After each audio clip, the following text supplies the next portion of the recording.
to be on tonight, this afternoon's topic, which is the key to inner strength. And then I wondered why you'd found this an interesting topic for the afternoon. I'm sure there's lots of other things going on that you might have been doing.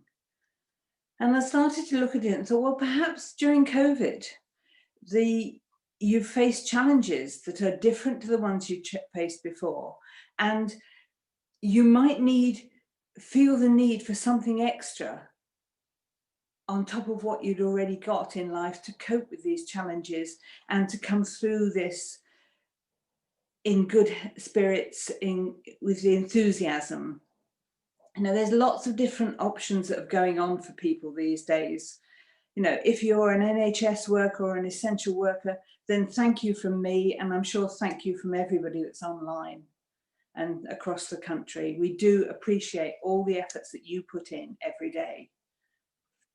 And it could be easy to say that the people working and the people on the front line are the only ones struggling.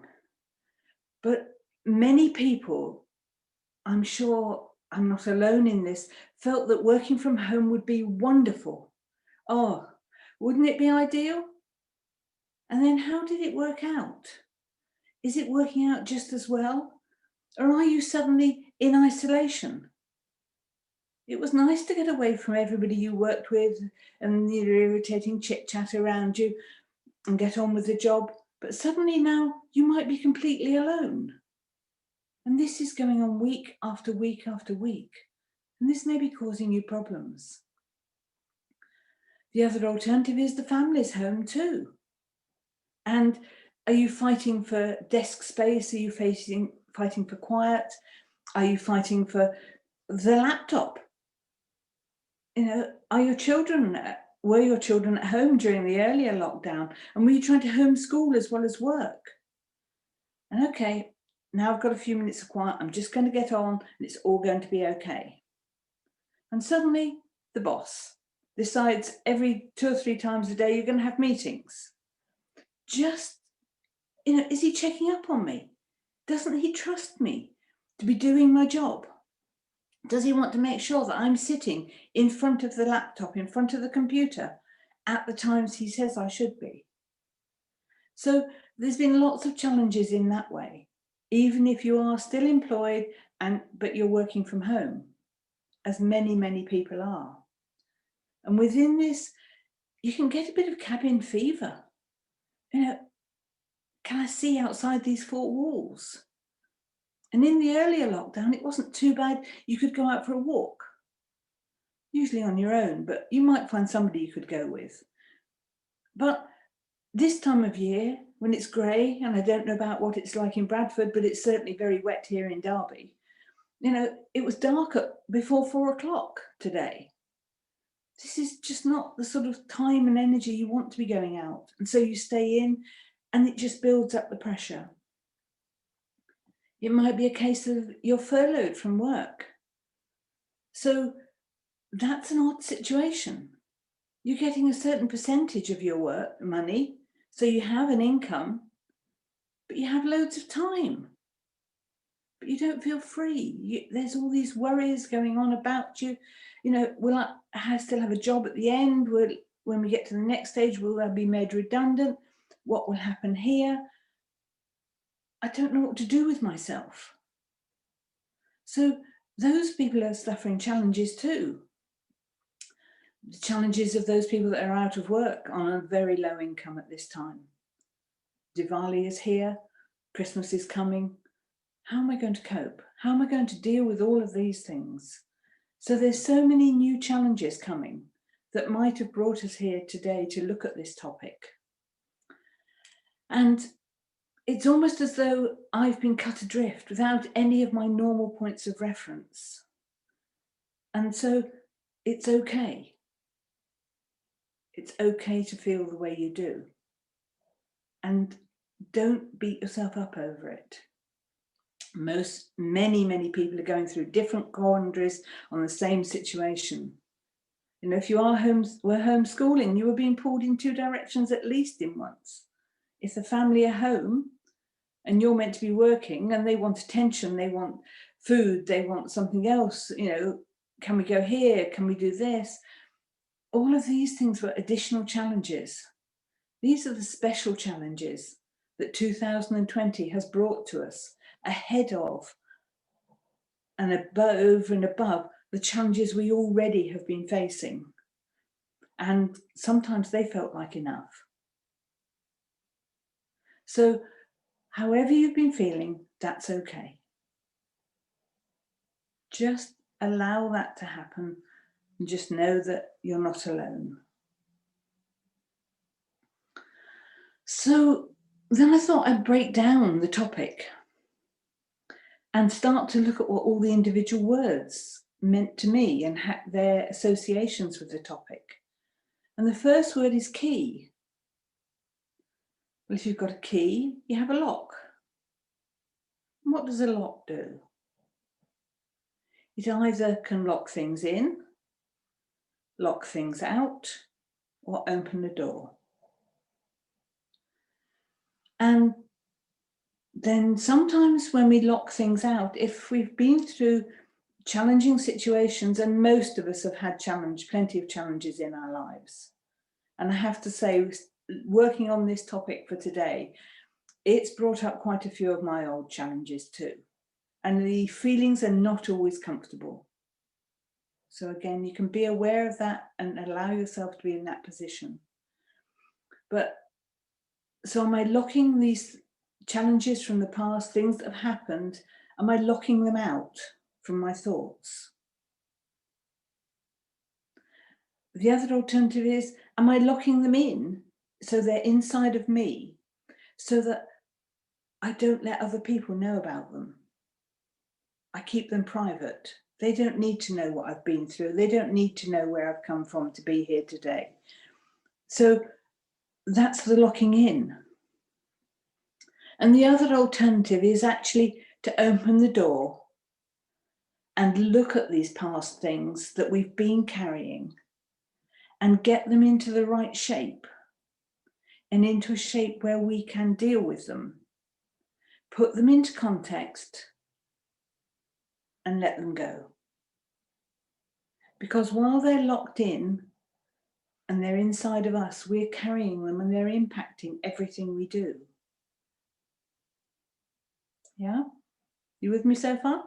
Hope so. Okay, so then I started to look at strengths.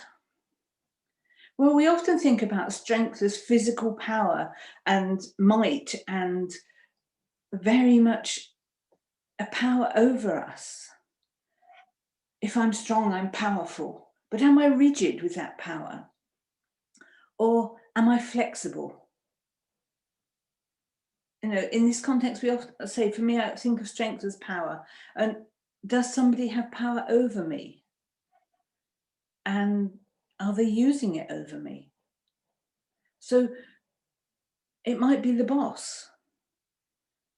And these people that are using power over me are usually bullies.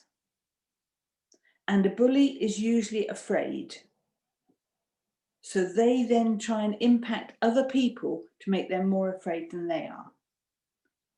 So if you're more afraid than I am, I'm okay. It's a pretty horrible way to live. But the boss might do it and start to exert a bit of pressure here, a bit of pressure there. If you don't do it the way I want, then your job's at risk. It's not a situation any of us want to be in. But it also happens in relationships. How many of us have a friend that only rings when they want something? I'm sure we've had a few of those in the last few weeks and months. I know I have. So the friend who rings when they want something, yet they're all over you and gushing that moment. But if you wanted something, they wouldn't be there. But in more extreme circumstances, it happens in relationships where there's a little bit of control, a little bit of power, and everything starts and builds up gradually, little by little, little by little, until we're in situations that we wouldn't want to be in, where we're not comfortable being in, but it's got to a really severe situation before we've actually taken control of it. And we realize that, hey, how did I get here? What's going on? You know, who did this to me? But that's not necessarily how power has to be.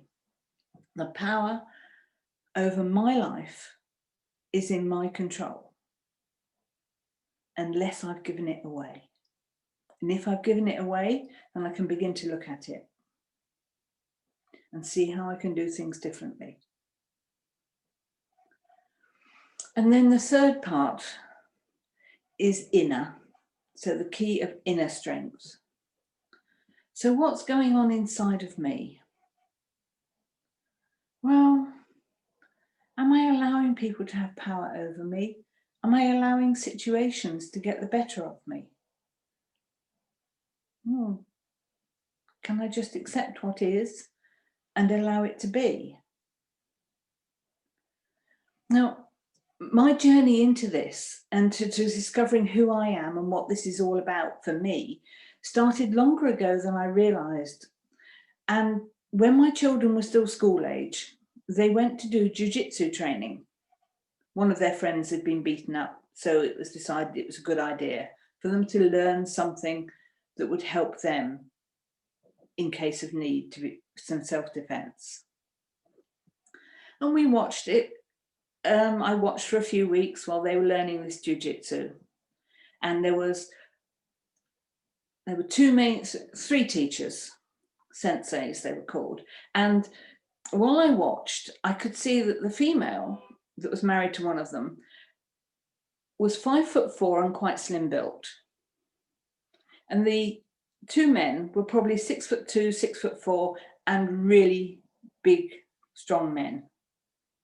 Yet the woman could take on both of the men at jiu-jitsu at the same time and still win. So I began to see it was not about size, it was not about physical strength. Now, a few weeks down the line, they started to offer a self-defense course. I thought, oh, that sounds good. I'll go there. I wasn't quite ready to learn jiu-jitsu by that stage. I was nearly 40 and not underweight. You know how it goes. So I thought I would do this. I thought I'd go to the self-defense course. And very interestingly, when Sheila was training us, she said that there are lots of different ways of dealing with being attacked. Now, she was talking about physically, but I think it is as true emotionally or in a relationship, and so verbally, as it is physically. But she said there are lots of ways of dealing with it. Some people, if they're attacked, just go limp and let it happen. Other people start to fight back, but then they realize it hurts, and that sort of, oh, can't do this. Other people really fight back. And within that, she said that if you fight back, it will hurt. And I think knowledge gives us power, doesn't it? So if I know it's going to hurt, if I know it's going to be uncomfortable, then I can deal with that situation. Whether it's a physical situation or it's a coercive or a relationship problem that's actually hurting me. If I decide to make a stand against it, I know that I have to be prepared for pain. And that goes for all relationships, all areas of our life. If I decide to stand up against the boss, I have to know that he or she, so often in these cases today, she may actually follow through on her threat. And if she does, then I have to be prepared to deal with the circumstances. With the situation that arises. But within a relationship, I have to know that if I push back, the other person will push even harder. It's as though I'm just having a little rebellion, and they'll push harder to keep me where they want me to be. So again, this is part of the pain. I have to understand this and I have to work out for myself when that level will be right or not. But Sheila then said there was the first rule of self-defense. Sorry, I'm going to sneeze. Sorry. The first rule of self-defense is don't be there. And you can say, if I'm out at night or out on the street and I can feel uncomfortable, I should leave the area. But quite honestly, if you're in a relationship and you feel unsafe, even in today's world, you need to leave. There are places you can go, there are things you can do, but you need to get out if you feel unsafe. I think what's happening today is that the balance of our lives has changed through all the COVID situations that are going on. And people's tolerance levels, people's levels of inner frustration and lack of patience, are increasing all the time. So something you tolerated or somebody tolerated now really starts to escalate. So part of this is looking at this and saying, what can I do in this situation? But we need to look after ourselves first. Because if I don't look after me, who will? For whom will I be a number one priority in their life? No one. If I fast forward from a few years when I started to look at this jiu-jitsu, and I did a few weeks of jiu-jitsu training too, and I loved it. Scared the living daylights out of me, but it was brilliant. If you don't know about jiu-jitsu, it is the original martial art, and it was the unarmed combat of the samurai warriors. You won't see it in public places and in Olympic Games and that sort of thing, because if you do jiu-jitsu to its extent, to its limit, you can kill. So people have to be licensed to become jiu-jitsu practitioners. The trainers, the teachers, the senseis are very aware, and they observe people's characters as well. And that's really important. But it feels it's quite empowering. I didn't go far, but I loved it. It made me feel strong. But it also taught me that you don't fight strength with strength. You use somebody else's power or speed against them. So if somebody's running towards you and you run towards them to stop them and you impact, you're going to both get hurt. But if somebody is running towards you and you step sideways, either they'll run past or you can deflect what they were trying to do to you.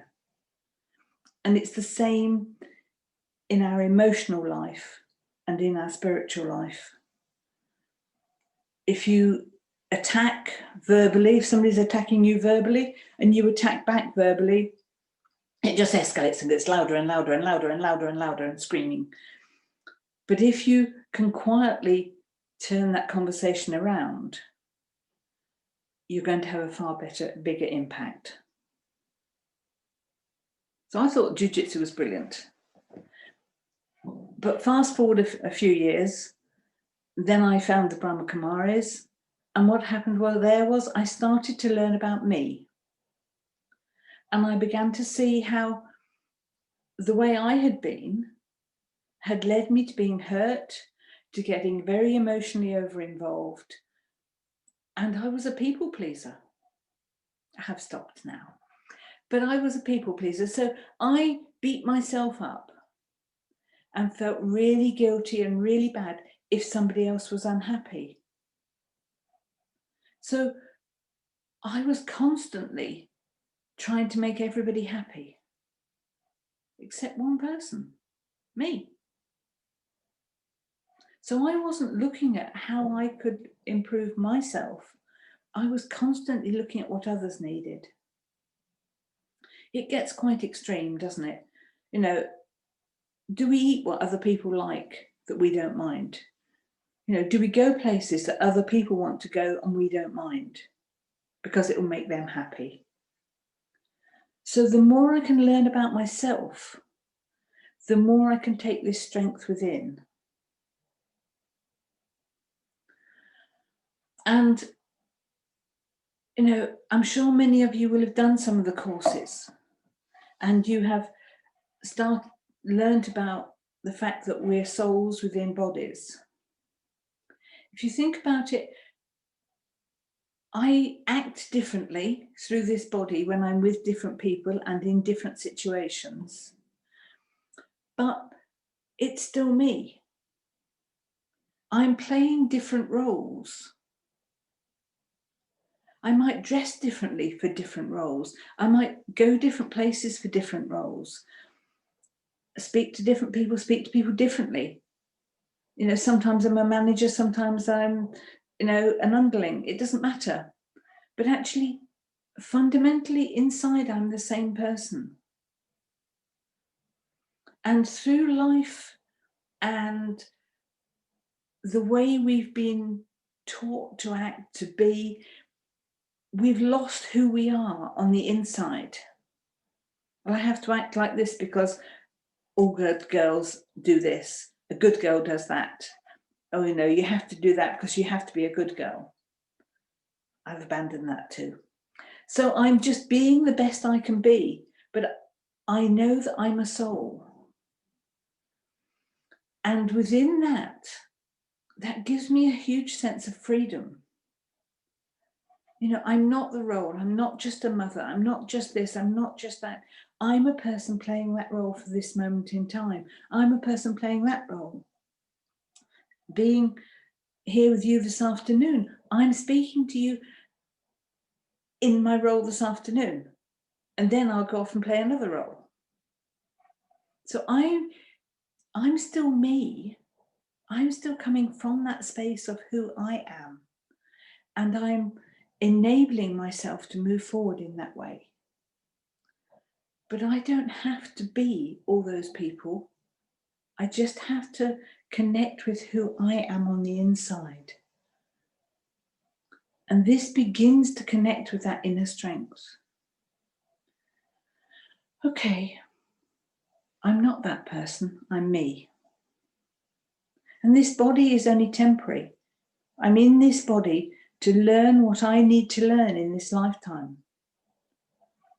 So within all the things that have happened within all the past, it's a bit like opening that door again. If I look at what happened and be glad and proud of myself that I survived all the things I've been through. And in some cases, they've helped me thrive because I've learned about me.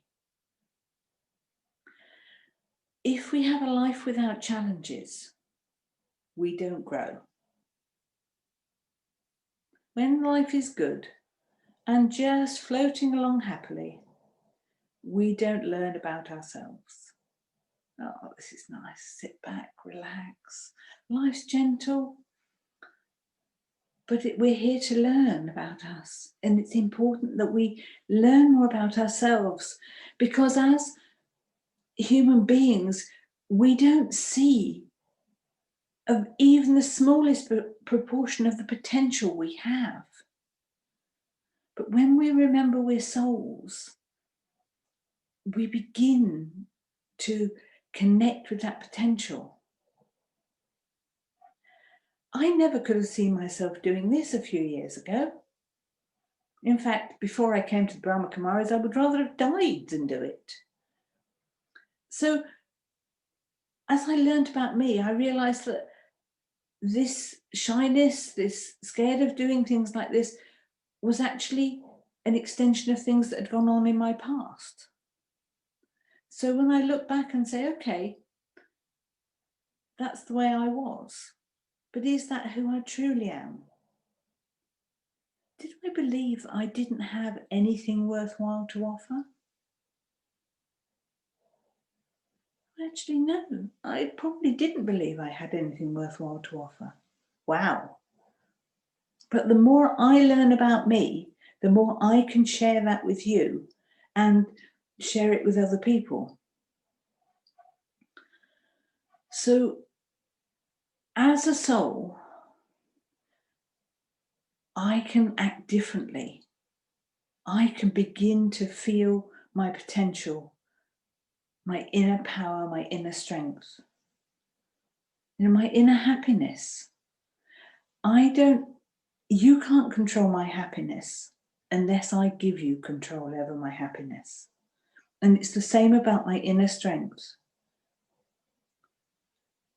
From things that had happened in my past, I had obviously given away or tamped down my potential to be able to speak. But then that's a role I played. Come back into being me, and I can do this. I can almost do anything. Not sure about the opera singer. I'm a bit tone deaf, but there are plenty of other things I can do. So through all the things that have gone on, we begin to feel depleted in our energy, a little bit stressed, a little bit lacking in resilience. Resilience is our ability to bounce back from a situation, our ability to bend and sway like the trees do and actually not break. So these are very powerful. So where am I going to get the energy to move myself forward, the power to move myself back into my strength, into my potential? Well, in a physical human family, in the perfect human family, you have a loving father who guides you, who inspires you, who motivates you and loves you. You have a loving mother who soothes you and calms you and guides you. Now, in today's world, there's often just one parent playing both those roles. But that's within the physical family. But as a soul, that soul family is the same. The head of the soul family loves you just the way you are. Not always likes what we do, but loves you just the way you are. That head of the soul family guides you, nurtures you, is always there for you. He encourages you, pushes you into situations to help you develop your potential. And you begin to go, wow, I can do this. I'm more able than I ever realized. Now, souls move faster than the speed of sound or light. And so that supreme soul, the head of the soul family, can be with you at every single moment in time. That soul is with you. You are never alone. That soul can guide you. You can talk to him. Sometimes you get the result, you hear the words in answer. Sometimes just the situation evolves. Sometimes, and we know that's in a physical sense, just talking through your challenges or what you're going through can be enough. You don't necessarily need an answer back. But this soul is full of every quality. This soul is with you. This soul is there for you and wants you to connect with him because he has all the qualities that you need and you have, but your battery's just a bit run down. And he will take you where you want to go and take you into a different dimension. So how do we access this Supreme Soul? How do we access this head of the soul family? With the key of remembrance. So back to the key that unlocks our inner strength. When I can connect with the Supreme Soul, I can recharge my batteries of whatever quality I need to get through what's going on today or might happen tomorrow. I know that whatever challenges come my way, they are never going to be more than I can deal with, but they are going to be there for me, and I'm going to have support. Physically, I might be alone, but I have that support of the Supreme at all times.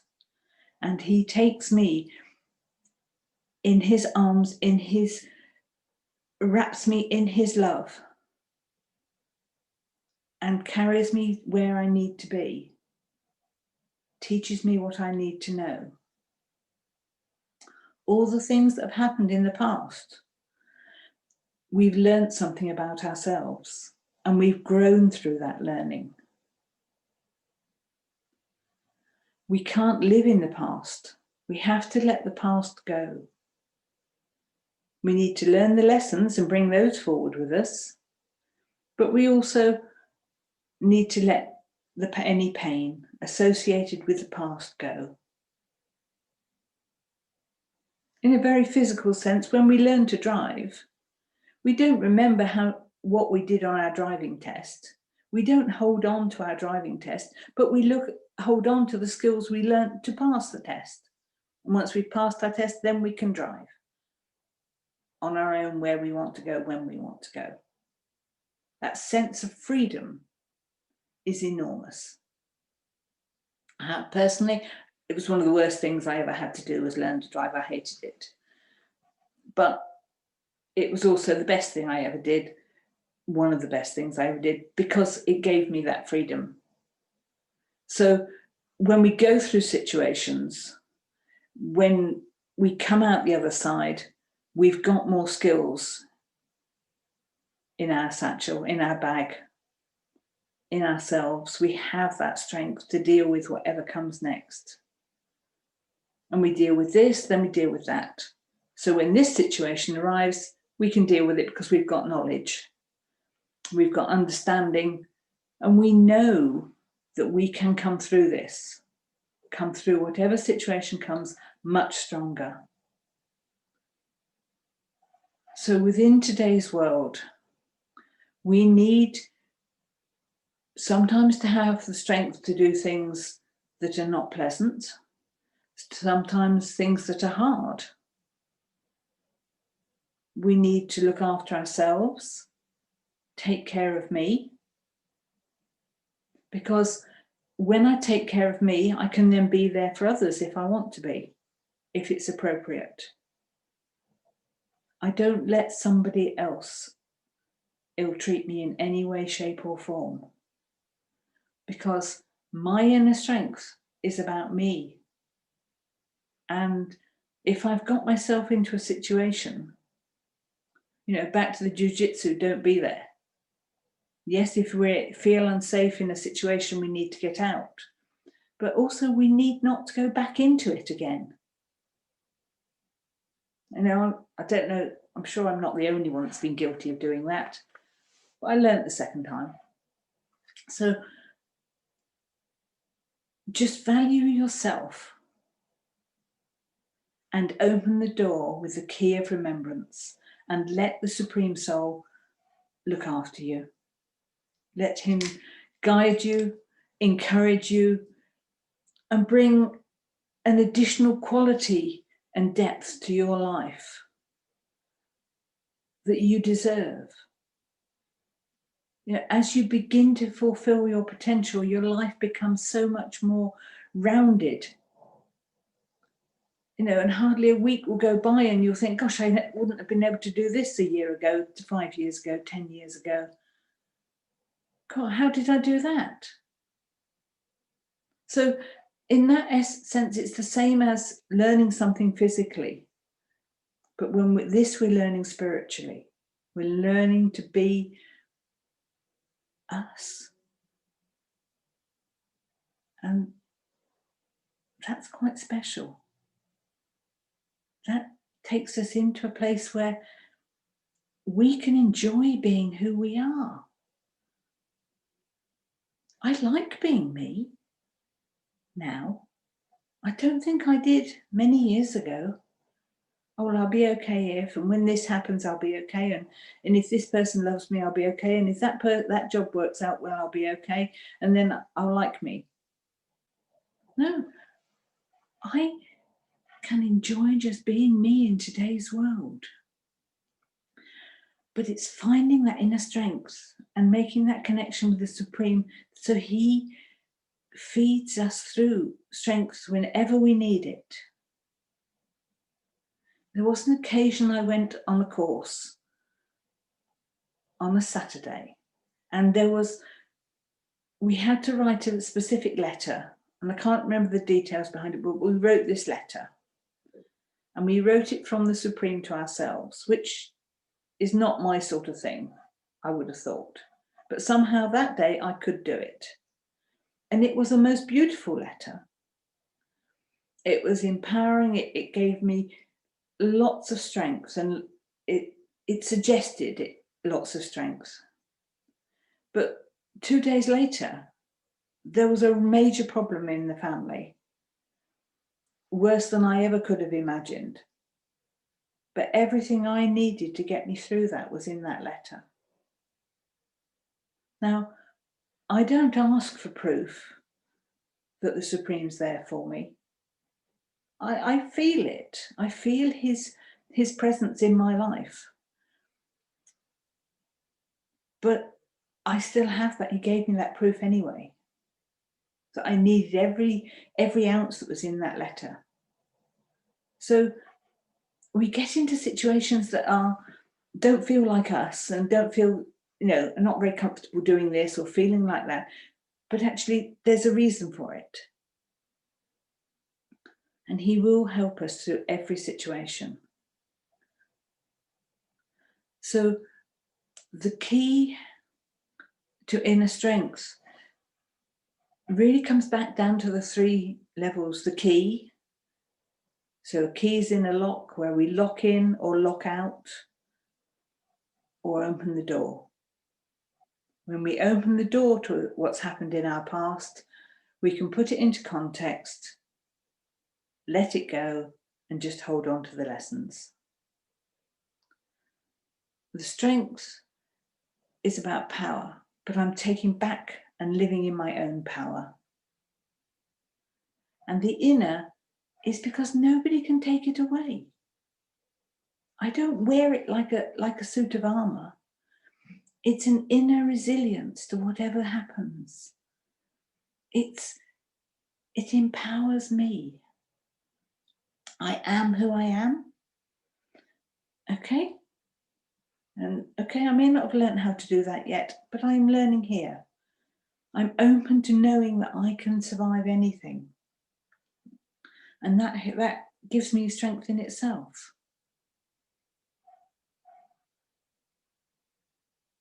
So I hope that helps. And I probably haven't talked for the full hour.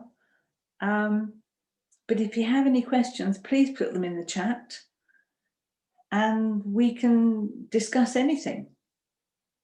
I'm here for you if you need me. But I feel this inner strength is just so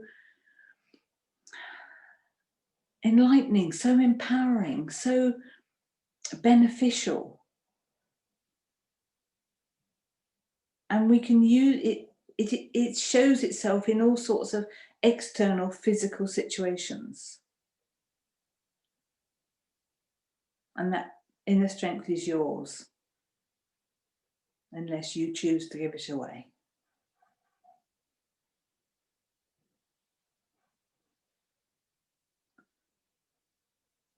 So if there are any questions,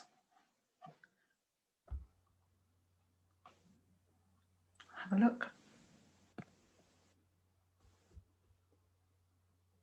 No? I can't see any in there. No. See any, Carolyn? That's okay. I can't see any either. No.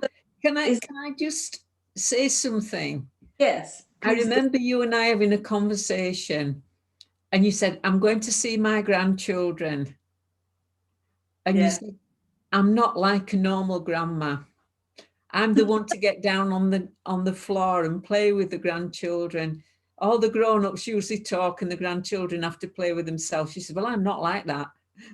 And that was so lovely. You know, I thought it's amazing that, you know, humility or just being yourself, and to get down. And when the grandchildren meet you, you know, they run to you and say, oh, you know, you're here because you're there for them. And that's really empowering for us as well, isn't it?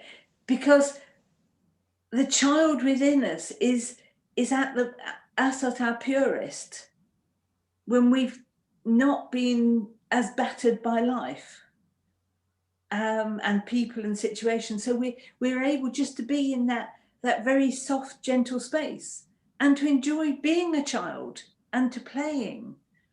I've not seen the grandchildren since February because they're in France where they live. But every so often we'll have a phone conversation and they all call out to me and you know, they send me messages. And yes, I feel just as close to them. And that it brings out the child in me. Because quite often there've been challenges in our childhood that have coloured our childhood and coloured us as we move forward. But if we can step back and do that innocent playing again. I had an example last week, a friend who's in our bubble, because we both live alone. She just got a new cat. And I went down to meet the cat. And I'm playing with the toys of the cat. And it was just very simple, very pure fun, without any expectations, without any pressure. And that's when I think we feel at our most real. And we can just be in touch with ourselves. And I do love that, yes.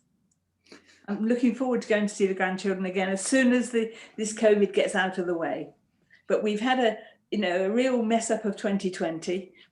So hopefully 2021 will be a lot smoother. Going back to chat now, Yes. I think there are one or two questions. Okay.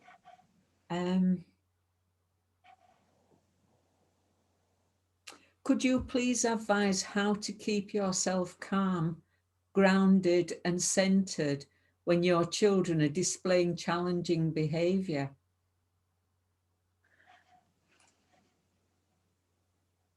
We've all been there, yes. And with hindsight,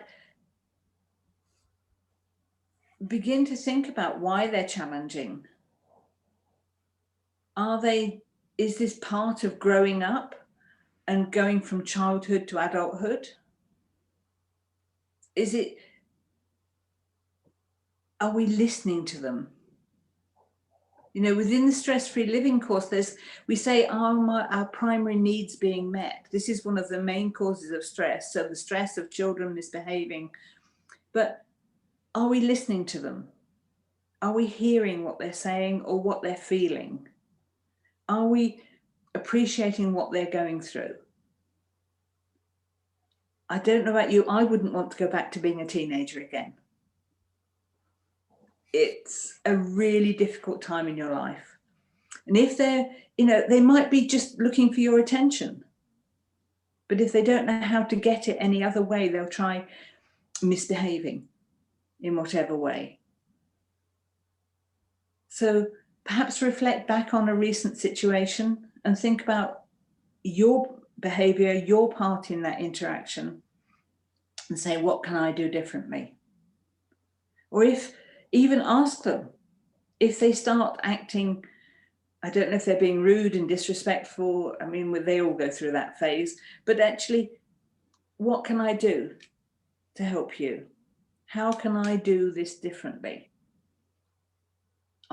we need to follow certain rules to live. What can I do to help you help yourself? I think it fits very much with the COVID thing as well, that we need to take self-responsibility. We have to stay in, we have to stay safe, but we want to go and see our friends and our family, and we want to do other things, we want to go out. But I have to take self-responsibility. And if you can give your children a little bit of extra self-responsibility and put it back on them. When I first heard that I'm responsible for everything in my life, I went, whoa, that's too much. I can't do that. It's way too much. And as you begin to work with it, you realize actually it's very freeing. You're not responsible for something that happens in my life. It's down to me. So listen to them, talk to them. Begin to see what it is that they think they want from you or from the situation. And explain where you can as openly as you can. I don't know if the person that asked it, is a single parent. I can associate with that, and it's tough. You have to be love and law. You have to be all of these things, and we do have to have rules to live by. Maybe ask them: is there a better way we can do this? You don't like this, but have you got a better solution? And I think often they come back with, well, no. Well, why can't we do it that way? Well, we can. Why didn't you ask? So I think listening to yourself and listening to them, but also looking at opening up the communication. And just deciding to be calm. Just deep breath. I am peace. Why are you doing this? Again, ask why. Often that flummoxes people. If you're very open and honest with them, sometimes that just takes the wind out of their sails. I hope that one helps. Carolyn, there's quite a few now. Have a look in your chat box and see if you can see what there are. Okay. Let's have a look. Let's have a look.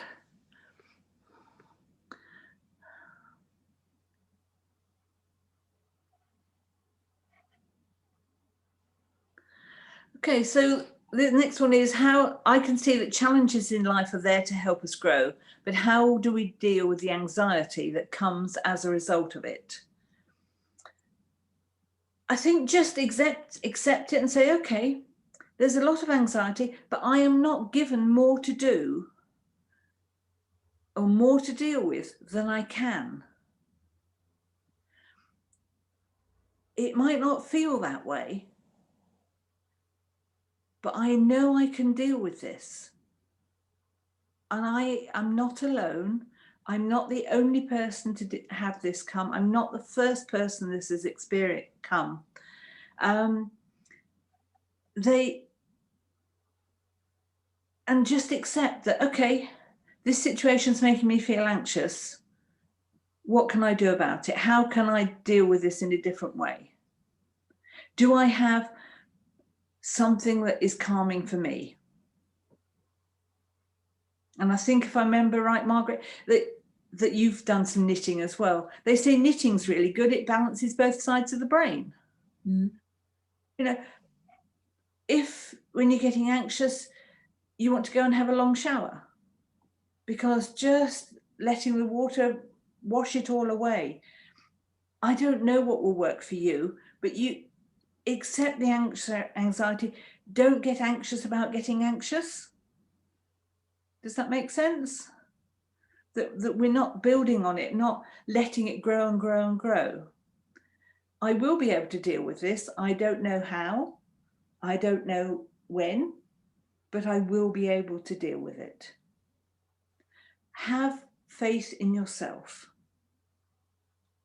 as I say, as humans, the human side of us doesn't actually see the potential we really have. And so have that faith in yourself. Let's have a look. I hope that one helped. Okay, so why do I call the Supreme Soul he, not they or she? It's just a figure of speech, just a habit, I suppose. I don't know. It can be she. It's not they. It's definitely one person, one soul. And that's the soul that guides us and helps us through everything. So how do you rediscover the child in yourself? Learn to play. The child got very put upon it. You know, you must do this, you mustn't do that. If you breathe in the wrong direction, it's wrong. I understand a lot of these. And there's people that have suffered a lot worse than me in childhood. And so for them, childhood wasn't fun. But what do I like to do? So it might be you get yourself some bubbles and blow bubbles. That's lovely fun. You know, blow up balloons. But try things that you find fun and you can do for yourself. But it's a gradual process that you're setting yourself free from your past. Your past created where you're at today, but you don't want to be controlled by that past. The past is the past, and you can't change the past, but you can begin to say, it's not going to control me. What's happened in the past, very much, and what other people have done to us says a lot about them, but nothing about us. So whatever has happened in your past wasn't your fault. Whatever has happened and people have done to you, you have got no shame or guilt or blame. The child in you is there, but begin to play for yourself. Okay, next one. Would you, again, if these don't help, add another question. So would you say we need the traumatic experiences in life in order to develop as a human being? Or can too many negative experiences harden us too much? I think we do need, hopefully not traumatic these days, but we do need negative experiences, you can call them traumatic, to help us grow. And if we've become hardened because of them, then we're letting them control us. Very much with the key, open the door and look at them, perhaps one at a time, and say, okay, putting this into context, this person did this to me, which was horrendous. It doesn't say anything about who I am, it says about who they are. Am I willing to have them control the rest of my life? We might get a bit more cynical, but we're also learning to protect ourselves from anything similar happening again. So I think we have a choice on that, but the choice starts now. Right here, right now, I have a choice. And it is about letting these old past experiences control us. Number 6, how to know where exactly to put boundaries with people who are partners or in the family, and let's say they act very selfishly or disrespectful. I understand not to focus on the trigger outside and only be able to control ourselves. But I struggle with knowing where is the boundary and to show people that's my limit. Okay, again, I think it needs to come back inside first. It's okay to say no. And we have to respect ourselves. When we respect ourselves, we begin to teach others to respect us. And knowing where to put the boundary, or where the boundary is a bit of a learning process. If I let them go too far, then okay, I learn my boundary is not that far out. Okay, bring it in. No, that's blocking people out. Okay, so experiment with it, but also it isn't selfish for you to say no. In every culture, we are taught to put others first, and it's selfish to put me first.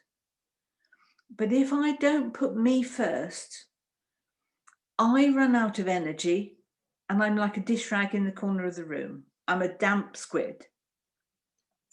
I'm no use to anybody.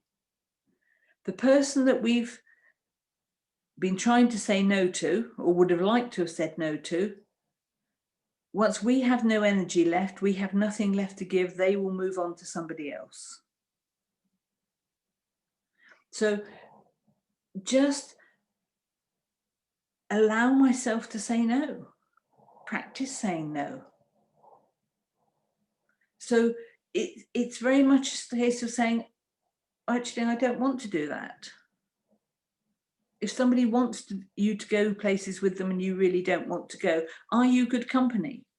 Are they better off going with someone else who enjoys all the same things? I don't think there's any one person in the world with whom I can do everything that I enjoy and they can do everything they enjoy. As I've got older, I found that I do different things with different people. I think they enjoy doing this and so does that one. I enjoy doing that and so does that one. So different people have different roles in my life. But really on that one, if you start with respecting yourself, looking at yourself, taking time for yourself, and start to say no. It's a bit like being on the end of a seesaw and you're stuck. But you're stuck on saying yes because that's what the person intends you to do. But when you come off that end, you jump to the other end and you probably say no too often for a while. And you think, oh no, this isn't quite right. So you go back the other side and you say yes a bit too often until you get to that point of balance. And you will come to that point of balance. And that's where you'll know where your boundaries are. But respect yourself, love yourself, and look after yourself first. Okay, can you explain the difference between the mind of the self and the soul? So do we empower the mind or the soul with meditation? Well, we empower the soul with meditation. The mind is a facet of the soul.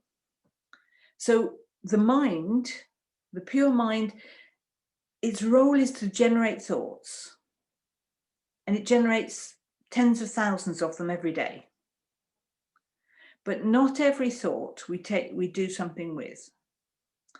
But then we have the intellect, and that looks and decides whether we're going to do something with the thought or let it go. And then based on what the intellect says and what we do, we build up habits. And they can be habits because we know we've formed them, or they can be like personality traits. But because we have different personality traits, they're just things we've learnt for our survival. But the things we learnt 10 years ago may not be relevant to what we do today.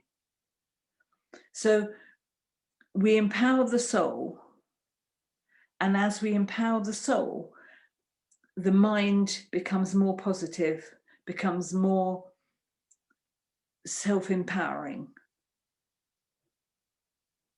We'll do a meditation at the end, and then we can, hopefully that will help. So how can we stay connected to our inner strength when negative thoughts come in the way? Well, negative thoughts, yeah, they're a good habit, aren't they? Can think of lots of them. In fact, negative thoughts are quicker than positive.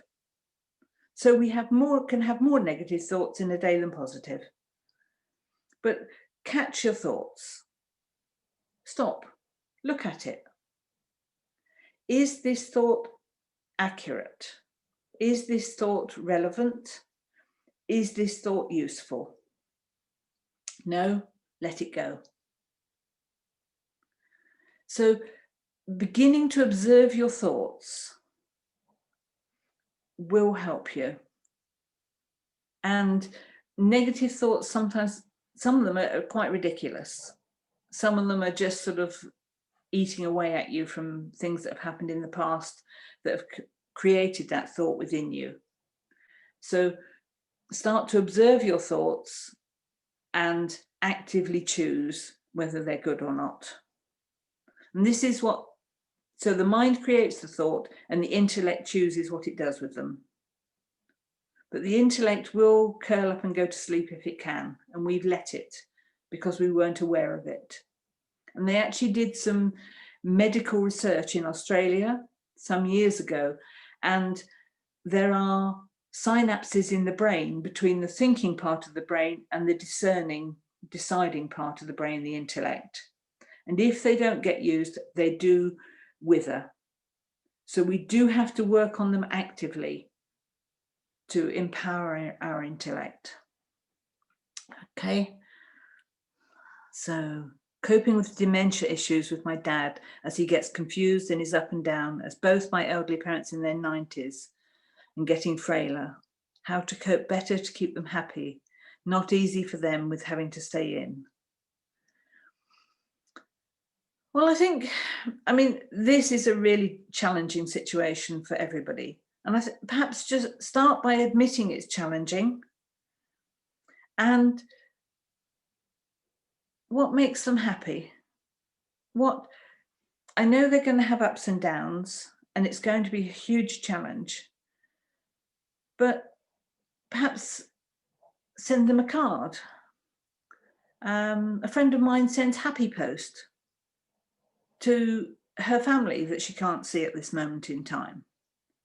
And it might be a game, or if your parents are in their 90s, maybe they play cards, send them a new pack of cards. It could be almost anything, but something small and frequent, but not regular. I know when my mother was getting into her 90s, if I rang her the same day each week, for 2 weeks even, the third week she complained when I didn't ring her that day. So I put in a forced randomness of my phone calls. I changed the time, I changed the day, I changed everything I could so that she didn't expect. But then she was always much more pleased to hear from me. So try just very small treats for them, something, a card, a little story, something you saw that made you laugh, something about what's working, some of the good things that are going on in the world. Now, I don't know about any of you, but I watched the DIY SOS for Children in Need on Thursday night, where they built a new surf centre for disabled children in I think it was in South Wales. And the work they were doing, and I found that was very positive. So watching something that's positive or funny and saying, oh, have you seen this? This is quite funny. Or, some of the quiz programs are light-hearted, but find something just to connect them to that and makes them small but happy. You will know your parents better than most of us. And if they're unhappy, sometimes it's their choice. Some people are happy being unhappy. I don't know, obviously your parents, it may be, it may not be. They're just little things on a frequent basis will do the best it can for them. Okay. So lovely new neighbours' children are being very loud are my toughest challenges and find their noise overpowering. So go to flight mode and stay in and shake. Okay.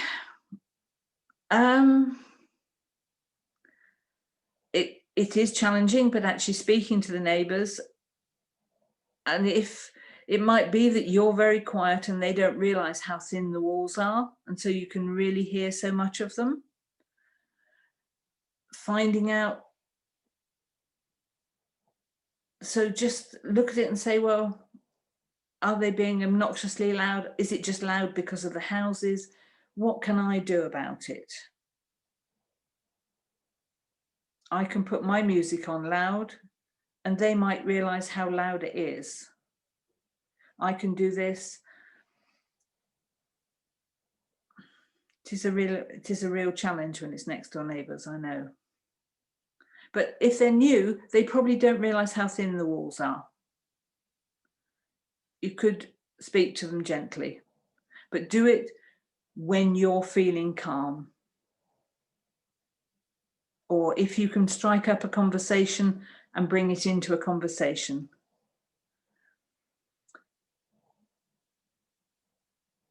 Sorry, that one doesn't feel very strong, but hopefully it is about that opening up the communication lines. Question 11, how do you heal deep-seated hurt?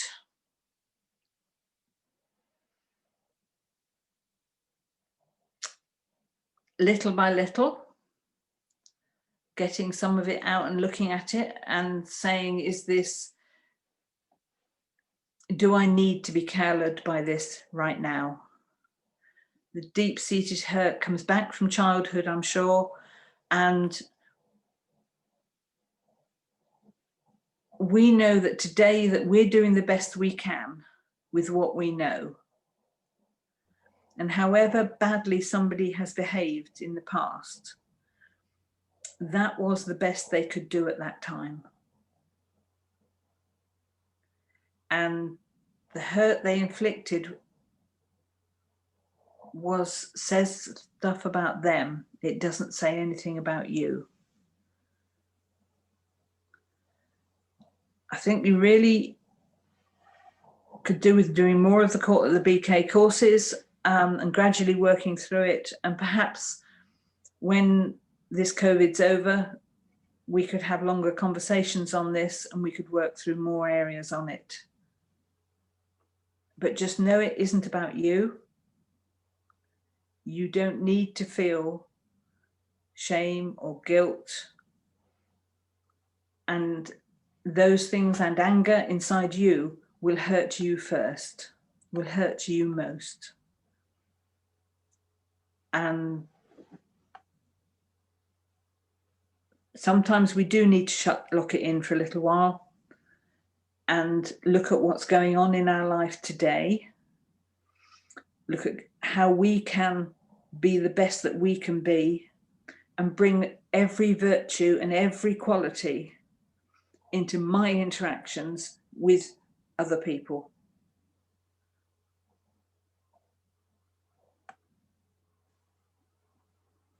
That's a very superficial answer, I know, but that needs to be a longer conversation. Whether you contact Bradford Inner Space or you can talk to someone, hopefully when this COVID's over, and we can have longer conversations on this one-to-one.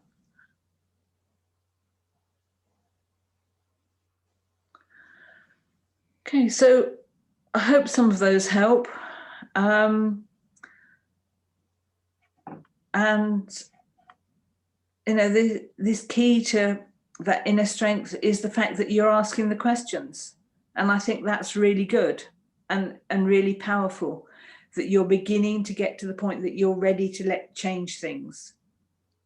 Because change is the only thing in life that's constant. Nothing ever stays the same. So if it's over, then I can begin to move forward and act differently. But to be myself rather than what somebody else expects of me. Hope that helps. Thank you.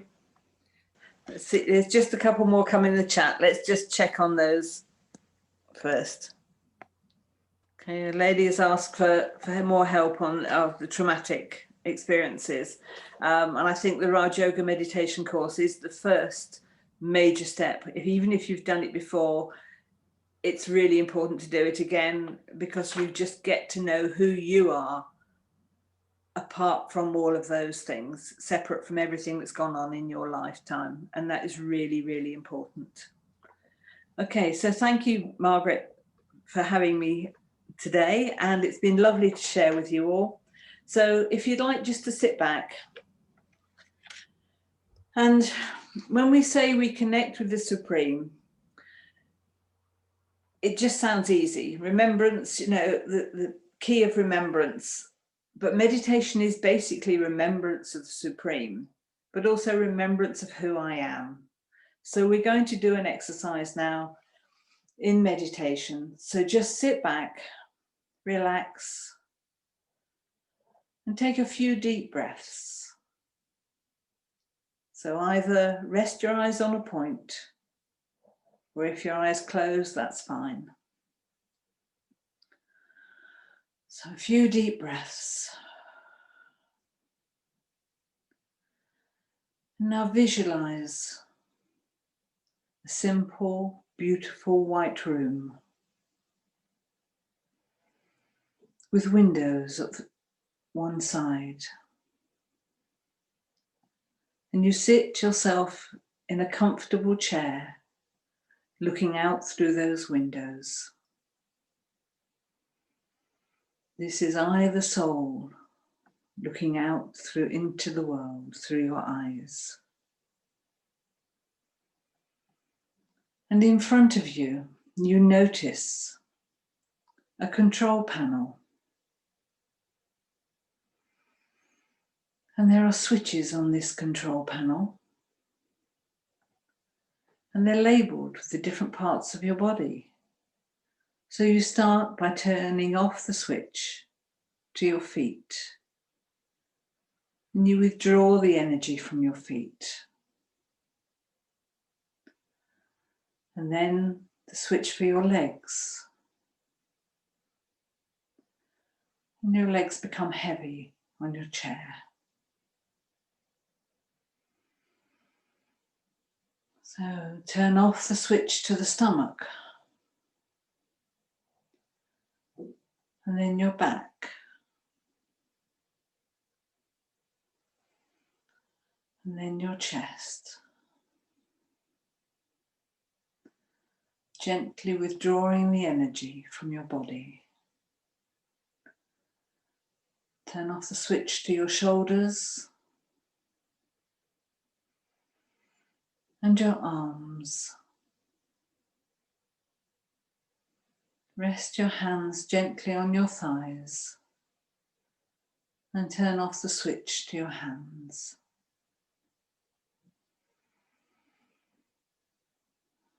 Turn off the switch to your neck and your head and to your face. Now all your energy is focused in the center of your forehead, which is the home of I, the soul, the living energy in this body.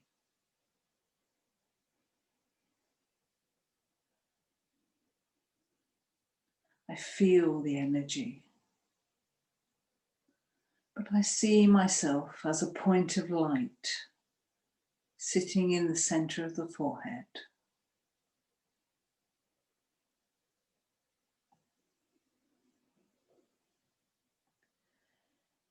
And then in the distance, I see a very small but very powerful light. And I connect my light to that light. That is the light of the Supreme, the light of the soul that always remains full of all the qualities. And as I connect my light to that light, I feel my battery being recharged. All my qualities being re-energized. Qualities that may have been running down in energy. Qualities I may have forgotten I had.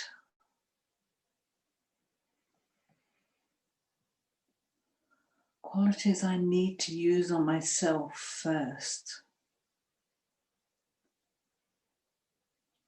The qualities of love, quality of peace, quality of wisdom, quality of patience, the quality of joy. Every quality. So sit for a moment or two and feel the qualities that you feel are relevant, the qualities you need recharging, re-energizing. Just focus on those for a few moments.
And now gently feel your energy returning down through your body,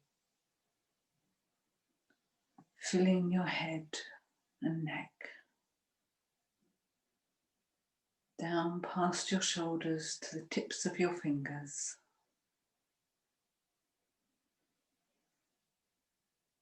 down through your main part of your body, down your legs and right to the tips of your toes.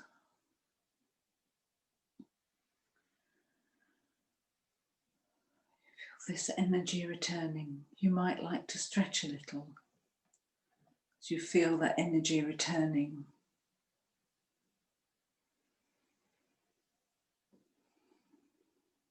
Now this Supreme Soul, this point of light, this point of energy, it is full of qualities. This is the soul that is available to you at any moment in time, whenever you need. If you unlock with the key of remembrance,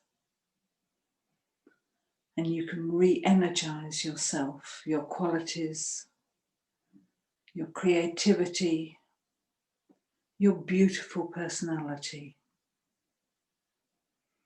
This is available to you at every moment in time.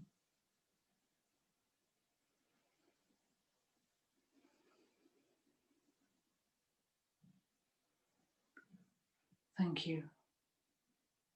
Just like to finish, as it's Diwali this weekend, which is the Festival of Lights, I would just like to say, may your light shine brighter from today and every day forward from today. Thank you.